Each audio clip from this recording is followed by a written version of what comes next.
Tonight on the Lawyer Henderson podcast show. Well, they trying to do it. They trying to do it. John Leguizamo and the Latino community trying to steal black culture. Why? Why on earth will they try to steal the history of black folks and try to change it, claiming that Latinos built the country, getting that much opportunity in Hollywood, and Latinos fought in this and that war. Oh my God, here we go with the lies again. The lies are just steadily coming. But thank God, Lawyer Henderson's live.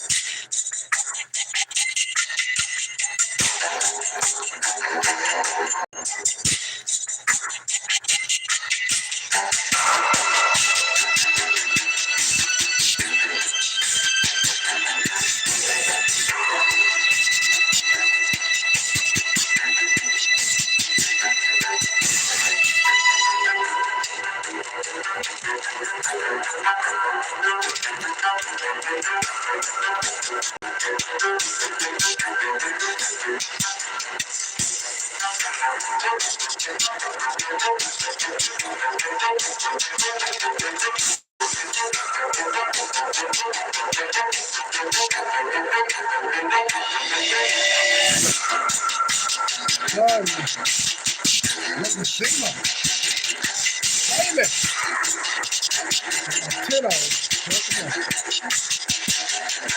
Ladies and gentlemen, I am Lawyer Henderson. Welcome to the Lawyers podcast show. And ladies and gentlemen, it has been really awful to hear people say that they built America, okay? Because we already know who built America. Black people built America, okay? But ladies and gentlemen, we're going to talk about that a little bit later. Thumbs up, like, share, and subscribe. First, we want to talk about R. Kelly's case. As you know, that his appeal has been, I think they basically get ready for his appeal. His attorney, Jennifer Bonjean, has been, like I said, doing a good job. But family, I want to take you back to the Gayle King interview when the whole situation about R. Kelly's case is over, okay? And as you know, the white media and white people in general, they love to have a black male boogeyman. They gotta have that, okay? Thumbs up, like, share, subscribe, family. You're watching the Lawyers and Podcast show, okay? Now, this is an article, dear family, that was basically reported. I want to go back to the Gayle King interview. In the article, they write, and this is fair use. We're asking for our fair use here, family, to be extended to us here. But I want to go back to the purpose of why Jennifer Bonjean now got the text messages from the Clary family. It all goes back to that Gayle King interview, okay? And one of the best things, the best response that R. Kelly did in his response for Gayle King, if there was only one point made, was this, ladies and gentlemen, in an interview. It says here that, and I quote, in battle, R&B star R. Kelly has sensationally claimed that the parents of his girlfriend sold their daughters to him, okay? Thumbs up, like, share, subscribe. The initial remix singer hit headlines in 2017 when the parents of Jocelyn Savage, 23, and Azriel Clary, 21, accused him of brainwashing their daughters and keeping them as sex slaves in a cult against their will at his home in Chicago, Illinois. An emotional and dramatic interview with CBS This Morning on Wednesday, this is March the 6th, 2019, family. His first since being charged and briefly on 10 felony aggravated sex abuse charges, which we all know, double jeopardy, family. The 52-year-old laid the blame with the parents and said they sold their daughters to him. What, and I quote here, what kind of love is it that keeps these young women away from their families? News anchor Gayle King asked, to which he countered, what kind of father, what kind of mother would sell their daughter to a man? Is what R. Kelly asked him. He goes on to ask, how come it was okay for me to see them until they wasn't no money from it? If I'm going to take my daughter and she is 19 years old in a 49-year-old icon, whatever, celebrity R. Kelly concert, I'm not going to put her on the stage and leave her, okay? I would take her to the concert. Their father's more into my music and knew more music than they do, okay? So you're saying the parents handed their daughters, Azriel and Jocelyn, over to you. Is that what you're saying? King asked. To which Kelly said, absolutely. Are the cameras still going? Absolutely. And see, this is what a turning point family. Now, a lot of people said, well, the interview did him a bad deal. And it might have done him a bad deal, family. It's fine. But I wanted to, piggyback on that specific time in the case where everything started to fall down, their family, because that was one of the turning points, okay? And then when R. Kelly's ex-managers were not found guilty, that was also a blow to the case. But these judges, Judge Lionel Weber and Ann Donnelly, they start to ignore evidence, and they gave this framework to the jurors to convict this man and all this mute R. Kelly. And of course, they had the Lifetime docuseries and all this stuff, making him out of a monster. And then you have people like Michael Avenatti, as we told you. All of these people were in cahoots with this fraud, okay? There was no evidence of women being held against their will. There was nothing of that stuff. This was all about money. People know that now, you see. But the update now is that the appeals are going on, and these appeals, Jennifer Bonjean is really doing a good job and bringing on a lot of, asking the so-called victims the real questions here, okay?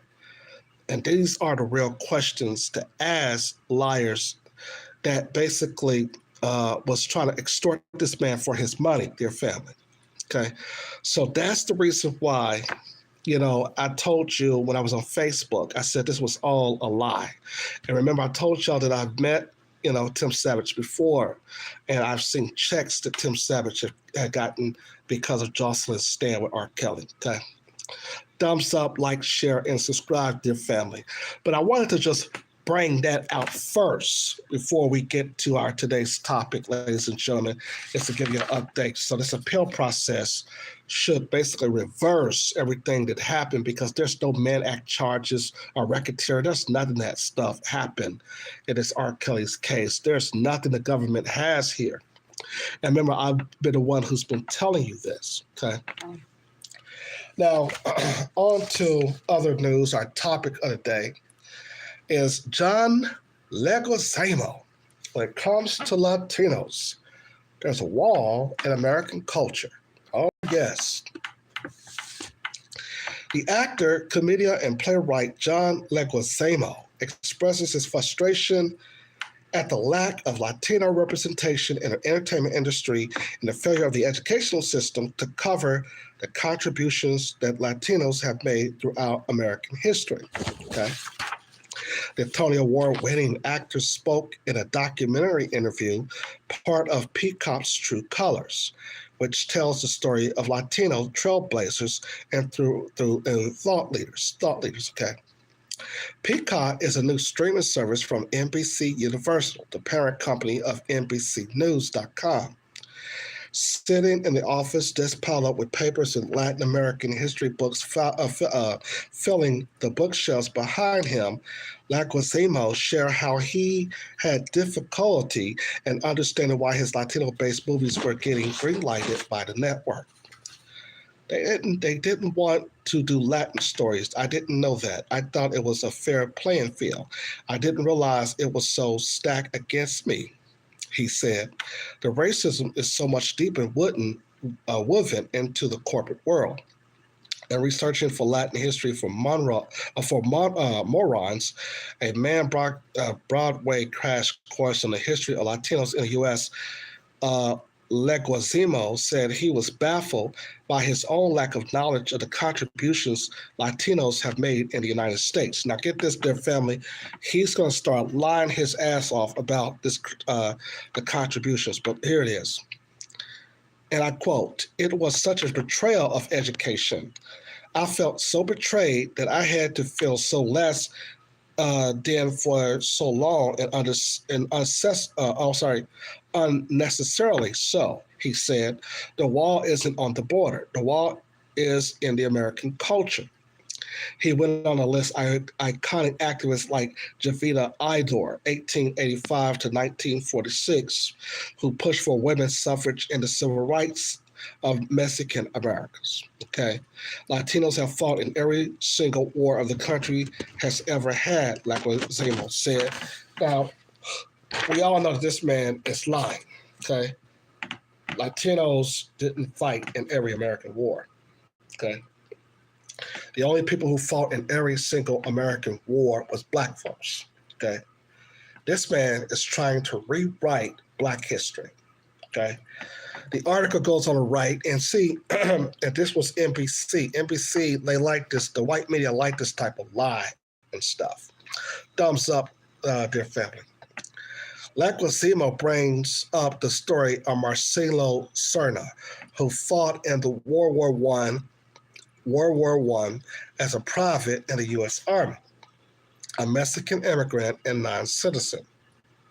Serna has been called the most decorated World War I soldier from Texas, but has not been awarded the Medal of Honor. The decision, Latinos, advocates, legislators, and historians argue is because of racism. Now let's stop right there. Okay. First of all, this guy, Serna, Marcelo Serna, they can only name one Mexican immigrant that basically he was not eligible because not only was he a migrant, he was an immigrant who fled, from his country over to America. And he went to the army so that he wouldn't be deported back to Mexico or wherever he was from. He didn't get that Medal of Honor. He wasn't eligible because he not only couldn't he not speak English, but he was an immigrant. Okay. So here's this man, Leguizamo, lying. Okay. Don't you know how many black people fought in World War I and fought in all of American wars? 350,000 African Americans served in segregated units during World War I, mostly as a support troops as well. Okay, between 370,000 and 400,000 of African Americans served during World War I, and another 40 or 50 saw direct conflict, and of course, about 770 were killed. So Leguizamo don't tell you about how many black people that fought in World War I.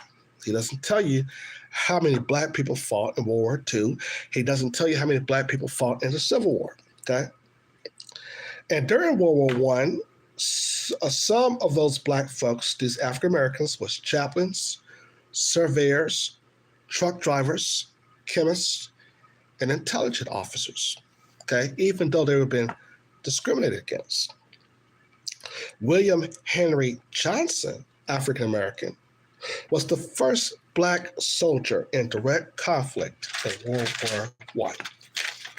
Now, where is his medal at, dear family? If we want to talk about Marcelino Serna, getting some type of award, you know who deserved that award? William Henry Johnson, if we're going to give out awards, okay, to any people fighting in World War I.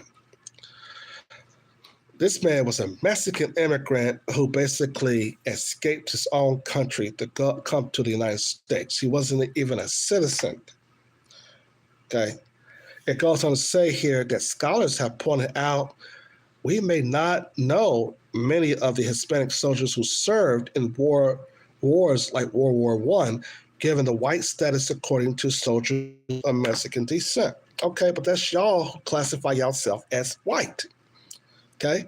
We know how many black people fought in World War I. Y'all don't know because y'all classify yourself as white when y'all come over here. Okay?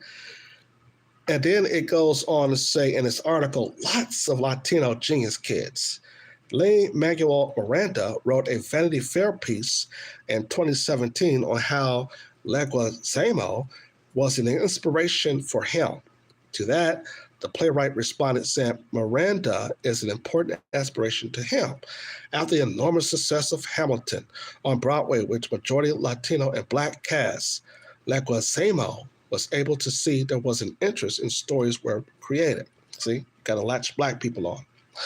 Leguizamo movie Critical Thinking, which premiered, is based on a true story of 5 high school students in 1998 who shocked the country by becoming the first inner city team to win the U.S. National Chess Championship. Okay, notice Leguizamo didn't say who else were black people who won competitions like this as well. He goes on to say, for him, the film shows how there's a lot of these super gifted, talented, genius kids in our communities that are not getting the love, the nurturing that they deserve. Okay? He talks about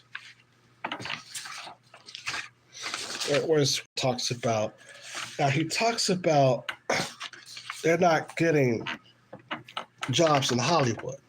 Okay.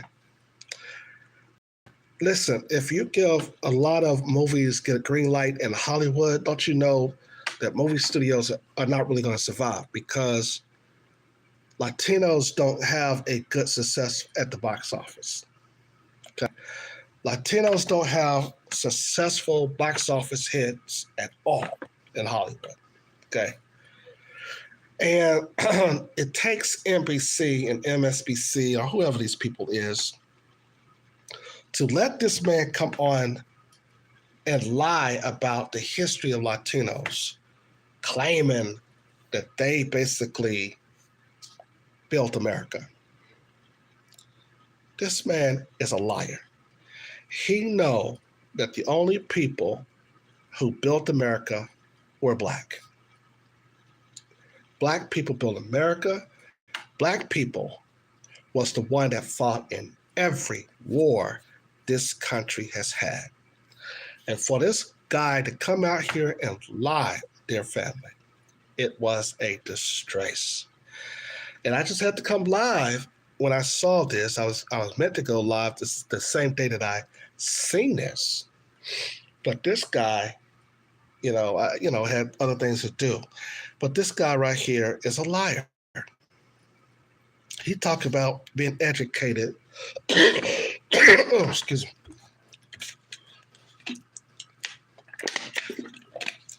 He's talking about being educated on what Latinos has done. I mean, look at this, trying to hijack black people's culture here. That's what the Latinos are trying to do. They're trying to hijack our culture. Why is Latinos wanting to basically latch on to our culture? Why is the LGBT and all these other people and all these other groups want to latch on to our to our culture? It doesn't make sense to us. They want to latch on to us because they don't have a real true story. Okay? And so since white people are trying to give them money and other things that they're not entitled to, okay, they need to basically fix themselves as people who don't really have no history like Black people do. When we said that Black people fought in every war this nation has had, we mean we fought in every war this country had. Not no Latinos. Every other country was fighting against America, including Spain, by the way. So when we looked at this, we were like, wait a minute, why is this man, this Leguizamo, why is he lying like this? Latinos fought in what war? What is he talking about? Black folks, it was us who wanted to end slavery. It was Black folks who wanted to end against us and discrimination of migrants and immigrants. But when they came over here, they started to then claim the victory that Black people have already tried to, they're trying to claim that they put an end and they fought for civil rights and fought for voting and fought for, trying to end discrimination and racism and slavery. Well, where is this coming from? The Latino, and then to say the ultimate lie that y'all built America. Oh my God. The Native Americans was falling out when the white man put them on the plantation to try to build the countries. Y'all was falling out. The sun was hitting y'all because y'all don't have no melanin in your body, just like the Europeans don't. And y'all was falling out. Y'all was hot, y'all sweating, and that's when they shipped the Africans over. And that's who built the country. So to say and lie, claiming that you built the America, oh my God, why is all of this lying that this man is doing? Okay. And wasn't he in a Spike Lee movie, I think it was? John Leguizamo, I think he was in some Spike Lee movie, I think he was. So we put these people on and then they start betraying us like we had nothing to do with their success. I remember Eazy-E, one of my favorite rappers of all time. Remember, he put the Latino rapper Frost on. See, we put Latinos on and then they turn around and say they did it themselves and they can do this and they did that. No. No. Stop lying. Nobody has done anything in America but Black people. Black folks was the only one who basically should be celebrating all of these contributions that we did. And we're not going to let nobody change our history. We're not going to let no people like John Leguizamo lie and talk about they built America. We're not going to do it, dear family. We're going to continue to confront anybody who try to change history and rewrite our history. It doesn't matter what group it is, whether it be the Latinos, the LGBT people, whatever. We're not fit to let you get credit for something that you didn't fight for, okay? What we have to understand as Black people is just too many people are trying to latch on to our struggle, and we're sick and tired of it. Well, ladies and gentlemen, I didn't want to stay on here long, but I just had to come on and talk to you about what this fool was saying, talking about Latinos built America. Isn't that a lie, ladies and gentlemen? We all know who built America. It was Black folks. And Black people, history has been hidden from them, but we're bringing all the truth back in here. Thank God that we're doing that, because now the Black child has something to basically smell about, because his ancestors are very, very remarkable. All right, I'm your brother with the bald head. My name is Lawyer Henderson. Thank you for watching Lawyers and Podcast TV. Don't forget to leave your comment, like, share, and subscribe. And also, don't forget to give a love offering if you shall. My Cash App is $Lawyer Henderson 40. You've been listening to the Lawyers and Podcast show, ladies and gentlemen. We're going to continue to bring you more updates about these class stuff, history, talk about white supremacy, and all of it. The Lawyers and Podcast show.